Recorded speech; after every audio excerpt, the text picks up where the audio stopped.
In tonight's Skilled to Work, we take a look at Ross Collins Career and Technical Center. This vocational center serves both students in Meridian and Lauderdale County and is the oldest school of its kind in Mississippi. In tonight's Skilled to Work, we will focus on how hands-on education is making a difference to area students.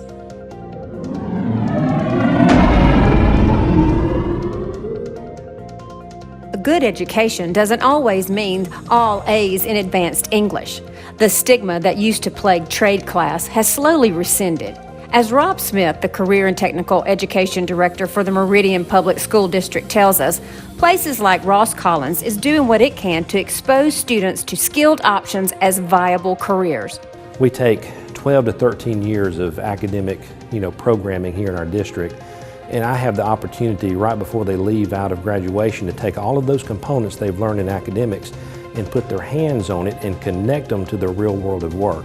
And that's what career technical education is about. It's applied academics. And there has been a stigma over many years, so send a student to a trade class, so to speak. Well, it's not that way anymore. Students need to have that real world connection to make their academic world more applicable or relevant. And that's what career technical education is designed to do today, is to make academics relevant. More than 450 students attend Ross Collins each year and count it as a place they got their start. As they take their skills into the local workforce, good things happen for our communities.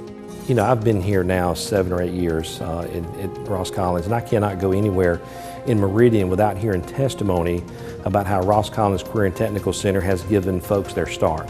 The most notable one is Hartley Peavy, who came through here and took our electronics program many years ago, and that started that industry here in Meridian.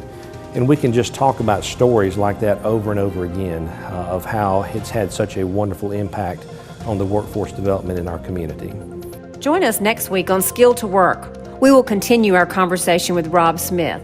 You will hear how Ross Collins is connecting area students with the real world and making a difference closing the skills gap in East Mississippi. Skilled to Work is a Twin States News initiative brought to you by our community partners.